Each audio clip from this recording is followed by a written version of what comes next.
Sachez que l'islam nous enjoint la bienfaisance envers les voisins, envers le voisin de nous acquitter de nos devoirs. Et le voisin en islam est toute personne qui réside dans ton voisinage, qu'il soit musulman ou non, qu'il ait la même langue que toi ou non, qu'il fasse partie de ta famille ou non, qu'il soit pieux ou pervers, tous ces gens-là sont tes voisins. Et sache qu'Allah subhanahu wa ta'ala t'ordonne de t'acquitter de tes devoirs envers tes voisins. Ce droit, le droit du voisin est tellement important qu'Allah subhanahu wa ta'ala l'a cité à côté de son droit le plus immense, le fait de l'adorer seul d'un culte sincère. Dans Surat An-Nisa, il nous dit, selon la traduction approximative des sens de ce verset, qu'on appelle le verset des 10 grandes recommandations, des 10 grands droits, et adorer Allah, et ne lui associer rien. Et on vous enjoint la bienfaisance envers vos parents, envers vos proches, les orphelins, les pauvres, le proche voisin et celui qui est lointain. Jusqu'à la fin du verset, ici Allah Azza wa Jal nous cite les droits du voisin, qu'il soit un proche parent ou non, qu'il soit près de toi ou non, et il cite cela à côté de son droit le plus immense. Ainsi on voit et on comprend l'importance du droit du voisin en islam. Et celui qui lit la sunna du prophète sallallahu alayhi wa sallam verra de très nombreux récits nous détaillant quels sont ses droits, quels sont les droits du voisin sur nous. Aussi, il nous montre l'importance et nous met en garde contre le fait de ne pas nous acquitter de nos devoirs envers nos voisins. Abdullah ibn Umar radiallahu anhuma nous dit, le messager d'Allah sallallahu alayhi wa sallam a dit, Jibril n'a cessé de me faire des recommandations envers le voisin jusqu'à ce que j'ai cru qu'il allait lui donner le droit à l'héritage.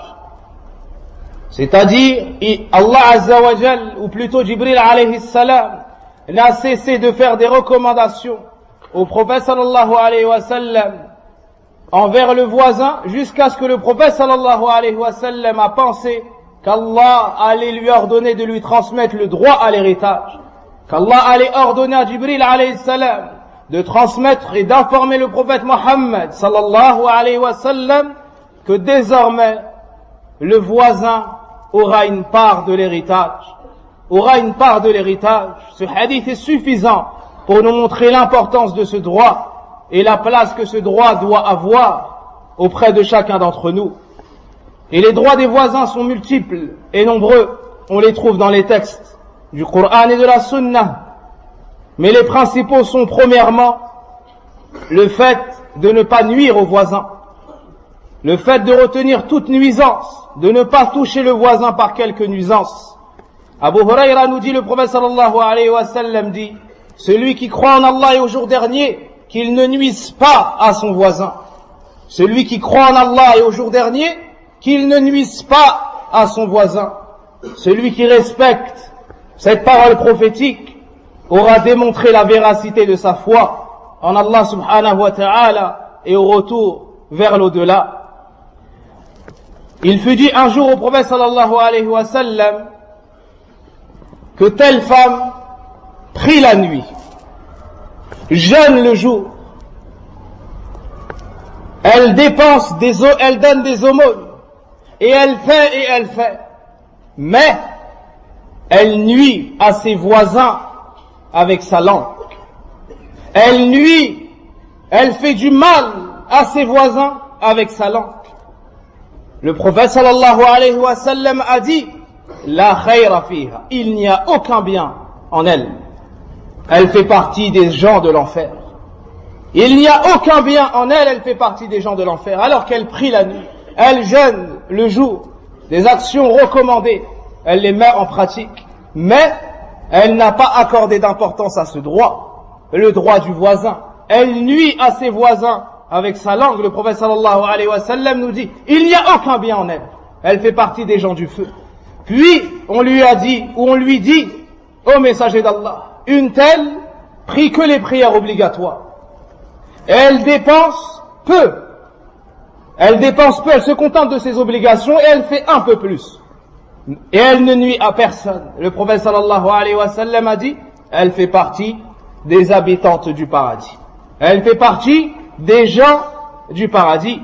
Et certaines personnes qui ont un grand manque de pudeur envers Allah, envers ses anges qui inscrivent les actions, et envers les serviteurs d'Allah, se permettent, et cela depuis leur plus jeune âge, d'entrer chez leurs voisins pour voler leurs voisins, ou d'entrer chez leurs voisins et essayer de pervertir les femmes du voisin. Iyadhan billah. Ceci était connu comme étant une perversion même avant l'islam chez les gens de la Jahiliya, car ils accordaient de l'importance au voisinage. Al-Miqdad ibn al-Aswad radiallahu anhu nous dit, le messager d'Allah sallallahu alayhi wa sallam a questionné ses compagnons au sujet de la fornication. Au sujet de la fornication, ils ont dit c'est interdit. Allah et son messager l'ont interdit. Alors le prophète sallallahu alayhi wa sallam a dit que la personne commette l'adultère ou la fornication avec 10 femmes est moins grave que de commettre l'adultère ou la fornication avec la femme du voisin. Puis il leur a demandé, que dites-vous sur le vol? Ils ont dit c'est haram, c'est interdit. Allah et son messager l'ont interdit.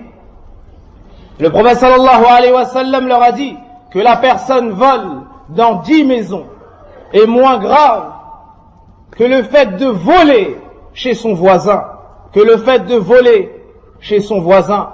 car ils lui ont fait confiance, car ils lui ont donné le droit du voisin, ils ont été bienfaisants envers lui, ils l'ont accueilli, ils l'ont nourri, ils lui ont offert des cadeaux, et lui en retour, il rentre chez eux, il vole et il nuit et pervertit les femmes qui sont sous le toit de son voisin. Et même dans la période anti-islamique, c'était commis comme étant un défaut. Abu Hurayrata radiallahu anhu nous dit, un homme est venu voir le prophète sallallahu alayhi wa sallam. Écoutez cette histoire remplie de leçons bénéfiques. Un homme est venu voir le prophète sallallahu alayhi wa sallam et lui a dit, ô messager d'Allah, mon voisin me fait du mal, il me dérange. Mon voisin me nuit. Le prophète sallallahu alayhi wa sallam lui a dit, rentre chez toi et sors tes affaires sur la rue. Rentre chez toi, prends les affaires qui sont chez toi, tes biens qui sont chez toi et sors-les et mets-les sur la rue. Alors l'homme s'est exécuté. Puis les gens se sont réunis autour de lui et lui ont dit, que t'arrive-t-il? Il a dit, mon voisin me fait du mal. Alors ils ont dit qu'Allah le maudisse, qu'Allah l'humilie. Ils ont fait des du'as contre lui. Toute personne qui passait lui demandait, que fais-tu dans la rue avec tes affaires? Il répondit, mon voisin me fait du mal. Il répondait, mon voisin me fait du mal. Alors les gens faisaient du'a contre lui. Ils le maudissaient et ils demandaient à Allah de l'humilier. Lorsque cela est parvenu aux oreilles du voisin fautif, il a accouru vers lui et il lui a dit, rentre chez toi et rentre tes affaires. Par Allah, je ne te ferai plus aucun mal. Il est parti trouver le prophète sallallahu alayhi wa sallam. Le prophète alayhi salatu wa sallam lui a dit, qu'as-tu donc rencontré de la part des gens? Il a répondu, ils me maudissent au messager d'Allah. Le prophète sallallahu alayhi wa sallam lui a dit, la malédiction d'Allah sur toi est encore plus grande que celle-ci. Allah azza wa jal te maudit encore plus. Regardez la dangerosité de nuire à ses voisins et la gravité de s'adonner à cela. Et la nuisance du voisin peut se manifester de plusieurs sortes. Par exemple, la jalousie. Certaines personnes observent les bienfaits par lesquels Allah a comblé le voisin et sa famille. Par exemple, par un enfant pieux, par un enfant qui mémorise le Coran, par un enfant intelligent qui obtient des diplômes dans le din et dans le dunya, ou par des enfants en bonne santé, ou par des enfants beaux, et ainsi de suite, ou par la richesse, ou par la noblesse, ou par le nom de famille. Alors ils se mettent à les envier. Ils tombent dans la jalousie, et ceci entraîne un autre péché, qui entraînera un autre péché. Ils parlent sur eux en mal, ils commettent la médisance, puis le colportage, et la nuisance, l'injustice. Parmi les formes de nuisance, il y a également le fait de nuire aux enfants du voisin.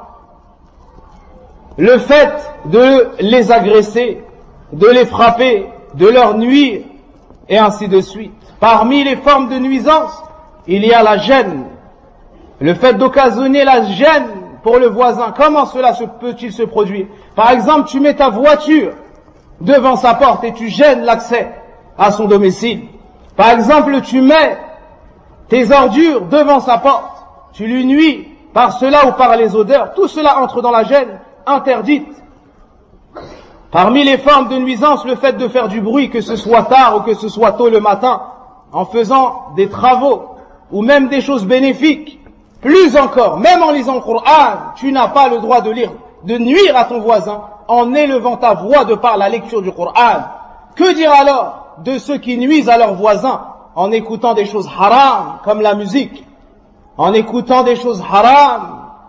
Naam, ils élèvent ou ils montent le son de leur radio et nuisent à leurs voisins en chantant ou en écoutant ces choses de majanin iyadan billah, occasionner de la gêne pour notre voisinage. Ceci est proscrit dans notre religion. Ne nuis pas à ton voisin en dévoilant les choses qu'il y a dans son foyer. Si tu les as entendues ou lorsqu'il t'a invité, si tu as pu voir une chose chez lui, ne la répète pas. Ne la répète pas. Parmi les droits de ton voisin, le fait de préserver son honneur et de garder auprès de toi ce que tu as vu ou ce que tu as entendu. Le prophète sallallahu alayhi wa sallam te dit: celui qui croit en Allah et au jour dernier, qu'il ne nuise pas à son voisin. Où sont ceux qui entrent chez leurs voisins, puis s'en vont en répétant tout ce qu'ils ont vu? Certains répètent même ce qu'ils ont vu dans la salle de bain en allant se laver les mains. Certains même décrivent les parfums qu'ils ont vus, que ce soit les parfums de l'homme ou les parfums de la femme. Ton voisin t'a honoré de par cette invitation. Ta voisine t'a honoré de par cette invitation. Et tu n'as trouvé de récompense que le fait de lui nuire et de répéter ce qui se trouvait dans son foyer. Wa inna lillahi wa inna ilayhi raji'un. Parmi les droits du voisin sur son voisin, le fait de le protéger, le fait de le défendre lorsqu'il est touché par un mal, que ce soit dans sa personne, dans son argent ou son honneur. Le prophète sallallahu alayhi wa sallam nous dit: le musulman est le frère du musulman. Il ne l'abandonne pas. C'est-à-dire, lorsqu'il se retrouve dans un besoin, tu viens le défendre et tu ne l'abandonnes pas alors que tu as la capacité de l'aider.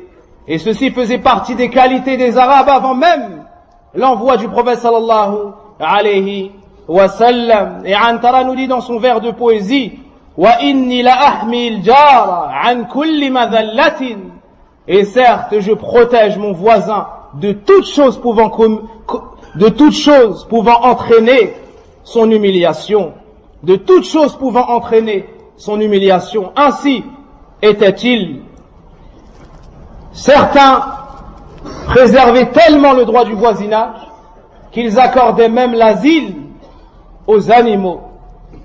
Un de ces hommes, parmi les anciens, a vu plusieurs sauterelles derrière sa maison.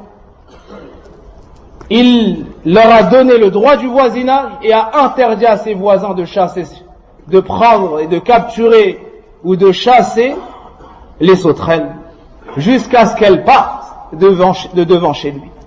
Un autre homme a fait la même chose pour une gazelle et c'est ainsi qu'ils étaient. Que dire alors du comportement envers leurs voisins parmi les humains?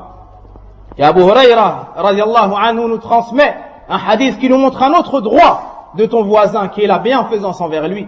Le prophète sallallahu alayhi wa sallam nous dit: celui qui croit en Allah au jour dernier, qu'il soit bienfaisant envers son voisin, qu'il soit bienfaisant envers son voisin. De quelle manière? Tu le félicites lorsqu'il a un heureux événement, comme une naissance, comme un emploi ou un bienfait d'Allah Azza wa Jal.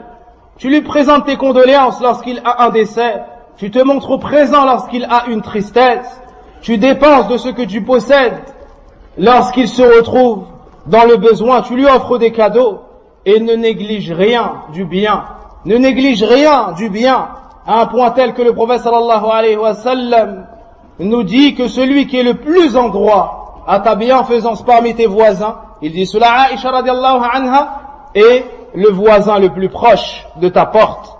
Et aussi il nous dit sallallahu alayhi wa sallam, n'est pas le croyant celui qui mange jusqu'à satiété, celui qui se rassasie, qui mange pleinement, alors que son voisin est affamé. Alors que son voisin est affamé. Tu dois t'enquérir de la situation de tes voisins et savoir qui est dans le besoin afin de les aider. Le prophète sallallahu alayhi wa sallam a fait 3 recommandations à Abu Dharr, et parmi celles-ci,